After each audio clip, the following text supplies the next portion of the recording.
All right, see. Okay, I want to see how much time I could do this for.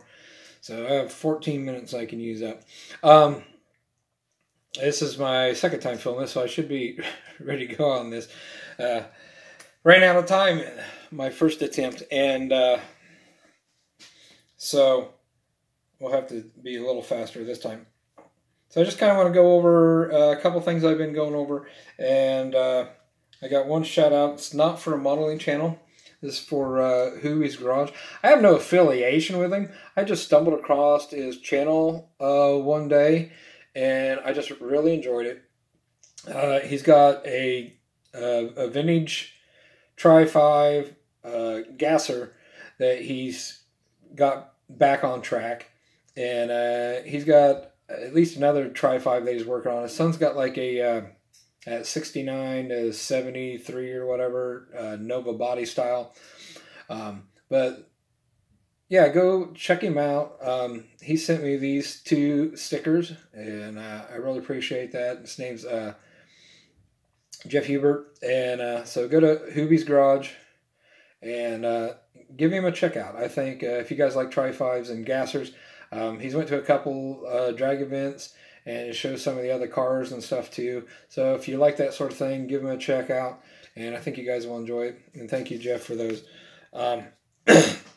So then the Scale Build of Gentleman, I've been working on that car a little bit. So much for my spoiler, I forgot to put that back on. But so I've been doing a little bit of custom fab work on it, and so just kind of show you that, show you guys a couple of little techniques I've been using. So the body's channeled to fit over this frame I've decided to use. I decided to turn this into a Roadster. It doesn't have a firewall, at least not one I wanted to use, and I have no interior bucket for this, so I'm making one. I'm going to have to fill in these sides with some styrene, and I think I'll put them a little bit back so it has kind of that deep weld look to it. Yeah, so this is just plastic welded on, and then I'll trim off what I want. I haven't decided if I'm going to use a windshield or not. I have clear styrene, and if I do, it'll probably be about that size as far as height goes, and I'll probably just put some pillars on the sides, no bar across the top or anything. I'll just leave that open, and probably a little more swept back than what that is if I go with one. But I haven't decided yet. I have to build a dash for it. I have to build all the interior. So I did the floor, and so the problem with this is normally I trace the body line or whatever, get the shape and thing. The thing is, but these sides are kind of rounded on these old coupes, and because I wanted the body channeled, it has to go up. So if I cut the styrene to fit the bottom, then it was going to be too narrow, actually where I wanted the floor. And so I had a piece of styrene that was about the width that I needed. And so I got the basic shape off from the outside of the body, and then trimmed it in a little bit, laid it in there, and then pulled it out and trimmed it a little more, and laid it in there, pulled out, trimmed it a little bit more. So that was how I did that. Another way you could do it is get two pieces of like cardstock or something a little heavier than paper, preferably, because paper bends so easily. And then do a right side and a left side, right? And then make it so they overlap, but have the outside edge on each one as a basic shape. And then you slide those out to where they fit flush. And then once you get in place, then you put a little tape on there to hold it, and then take it out, and then you can lay it over your styrene and get your basic shape. I kind of did something similar with the length of it, to where it was, I had it in here pretty good, but it wasn't long enough, so I took another piece of styrene and then lengthened it where I needed it, and then I taped that, so if you see it folds up, so, because that's two pieces. And so then I had the length I wanted, pulled this out, taped it, or traced it, cut it out, got my floor paint in there. Haven't decided what I'm going to do. If I'm going to put door cards in, I need to do something with the back for sure. I haven't figured out if I'm going to do a bench seat, 2 bucket seats, 1 bucket. I don't know yet. A lot I don't know I'm going to do with this, but I kind of needed a floor pan so I can start mocking up some other stuff on it. So that's where I'm at with the body on that. So with my Nova, I showed you guys I made my own shocks, and I ended up not using them. The ones that came with the kit, after I alternated the ride height, they worked, and so I had these. I did these more or less to do them anyways. I just kind of wanted to do them, and so I built those, and I showed you guys, but I don't remember if I told you what I used for the 2 pieces. So the barrel piece and then the little ring on top are the same styrene tube, and that is this right here, the 224, and then the other one is the 222, and it's the solid rod. And basically you just run one rod up into the other one, and I use leave the thinner one longer, and you can either drill through the floor and run it through there, or whatever, the frame, whatever you're doing it with, and then, or you can snip it off and put it in place. But that's what I did for that.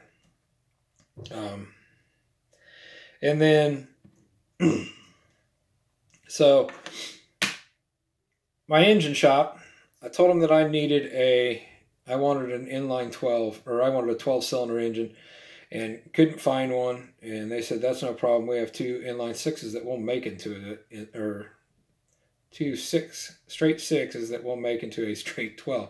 So now I have a 12-cylinder engine, and because the old one, I didn't want to use their exhaust, and didn't want to use their intake system, didn't like the way it ran or whatever. So we pulled the heads off. We closed off some passageways, opened up some new ones, re-drilled it and everything. So it's still factory as far as the outside goes, and it's still, a 1940-some engine, but now it flows much better, and you can actually run a more modern style 4-barrel on top of that with this nice little intake system. And then, of course, I had to make the exhaust.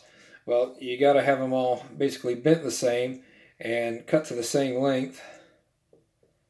And so, little trick I did for that is this tube. And once again, this is the 224, that hollow tube.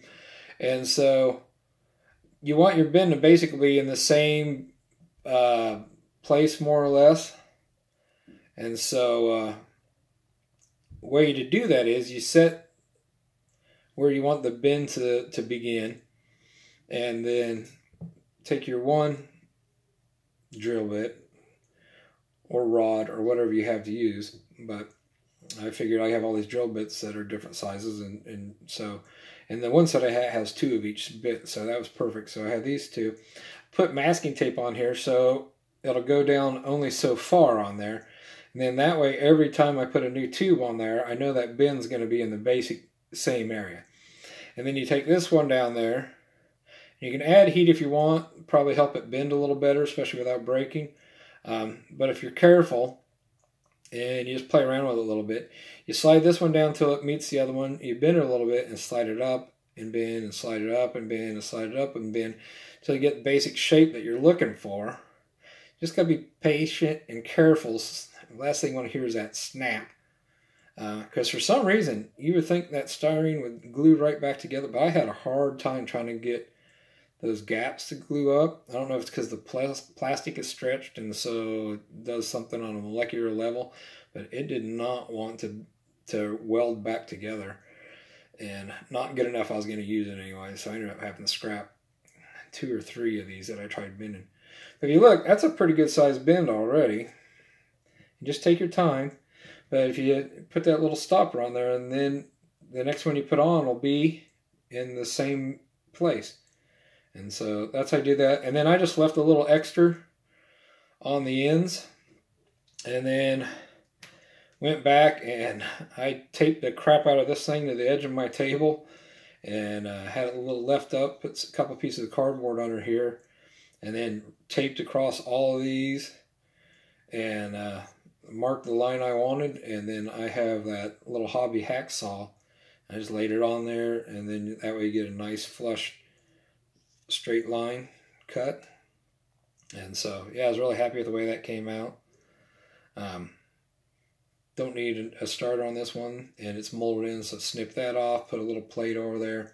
But I just wanted to show you guys this before I painted it. That way you could see the contrast, and it'd make it a little easier to see, I think, what I'd done before. Oh, and to mount these in here, so once again, I did kind of like with the shock trick, because this fits inside there so well. So I drilled the 12 holes through here, and I ran that rod in there, glued it in place, and then just snipped the little end off. And then when I had these all lined up, I just did every other one, glued it on, every other one, because they're so tight together that I didn't want to bump and move them when I had them, mounted straight. And so once I got to the end, then I went back and filled in between with the other pipes. Worked out great for me. But yeah, and then same thing with the intake. I drilled the top there, put the solid rod through, left it out just like I did with the exhaust, snipped it off, put these ends on. They're already measured to length. And these are actually the same piece. I drilled a hole in the middle of it and just kept drilling them bigger and bigger and bigger until it cut it out. And so that way it left it kind of a cup shape. And then I just kind of took my rounded file and made sure it was, really set good, nice little round shape on both of them. And then that allowed me to lay this other pipe on top. And then I just filled in the ends so that they're solid. So you ain't got a big hole through here. And then did that. And I could have done the same thing on top. I could have drilled a hole and used a pin, but instead I just cut another piece that I rounded with the file and laid it on top there, and it set pretty good. So yeah, don't be afraid to do that pinning technique, man. It really works. I see a lot of guys doing it with things like headlights on like the old coupes and stuff where you don't have much of a frame to mount them on. So you can use actually metal pins. I've seen guys use metal pins, but this really small thin will work most of the time. And then you can use your plastic glues holding them together. But yeah, don't be afraid to drill and put those things in there. So hopefully I showed you guys some stuff that maybe you didn't know, or if you do it a different way, put it in a video. Show how you do some of that custom work, how to make things think. Especially if you got any tips on what I can do about this interior, because I'm just kind of making it up as I go. So yeah. So thank you guys for watching. I kind of wanted to, I've been doing a lot shorter videos lately, and so I kind of want to make this one just sitting there chatting with you guys and kind of letting you know I've been doing work. Yeah, appreciate it. Appreciate the comments you guys leave me, the subscriptions, and I thank you very much, and I will see you next time.